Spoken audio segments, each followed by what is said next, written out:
Assalamualaikum warahmatullahi wabarakatuh.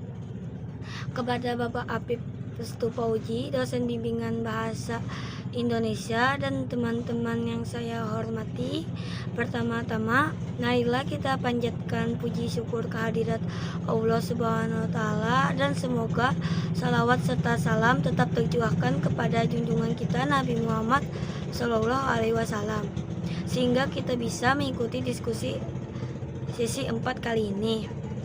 Sebelumnya itu, perkenalkan dulu, nama saya Nur Halija dengan nomor induk mahasiswa 0446560009 dari Prodi Ilmu Pemerintahan, Fakultas Ilmu Sosial dan Politik yang disingkat dengan FISIP.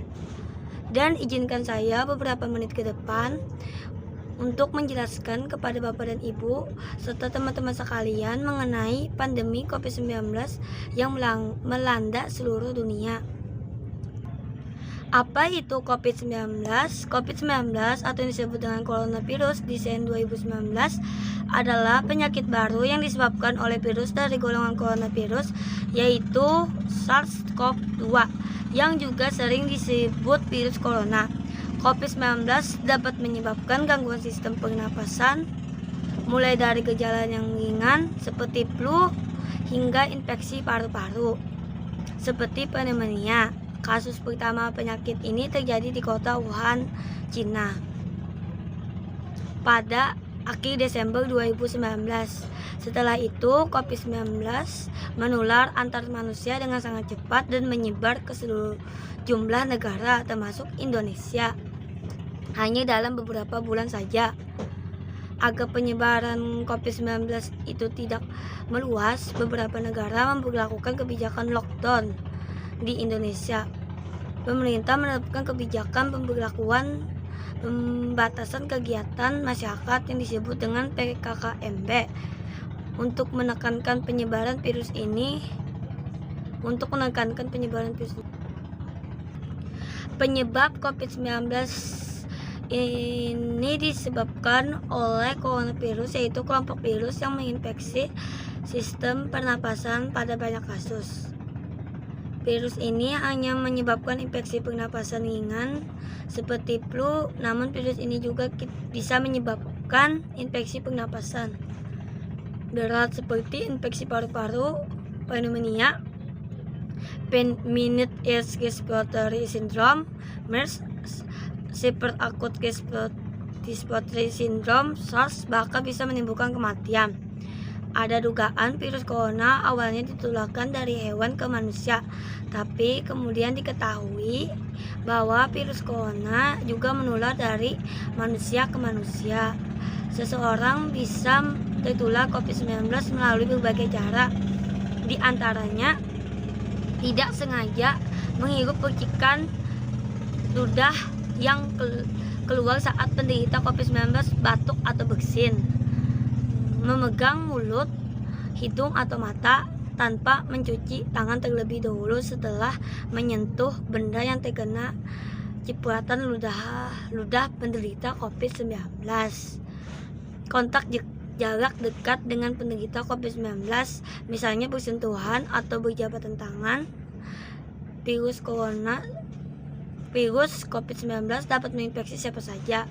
Efeknya akan lebih berbahaya, bahkan fatal, jika terjadi pada lanjut usia, ibu hamil, orang yang memiliki penyakit tertentu, perokok, atau yang daya tahan tubuhnya lemah. Oleh sebab itu, tenaga medis dan orang yang melakukan kontak dengan pasien COVID-19 perlu menggunakan alat pelindung diri yang disebut APD. Gejala awal infeksi COVID-19 bisa menyerupai gejala flu, yaitu demam, pilek, batuk ringan, sakit tenggorokan, dan sakit kepala. Setelah itu, gejala dapat hilang dan sembuh atau malah memberat. Penderita dengan gejala yang berat bisa mengalami demam tinggi, batuk berdahak atau berdarah, sesak napas, dan nyeri dada. Gejala-gejala tersebut di atas muncul ketika tubuh bereaksi melawan virus COVID-19. Secara umum, ada 3 gejala umum yang bisa menandakan seseorang terinfeksi COVID-19, yaitu demam dengan suhu tubuh di atas 38 Celcius, batuk kering atau sesak napas. Gejala COVID-19 bisa muncul dalam 2 hari sampai 2 minggu setelah seseorang terinfeksi virus penyebabnya.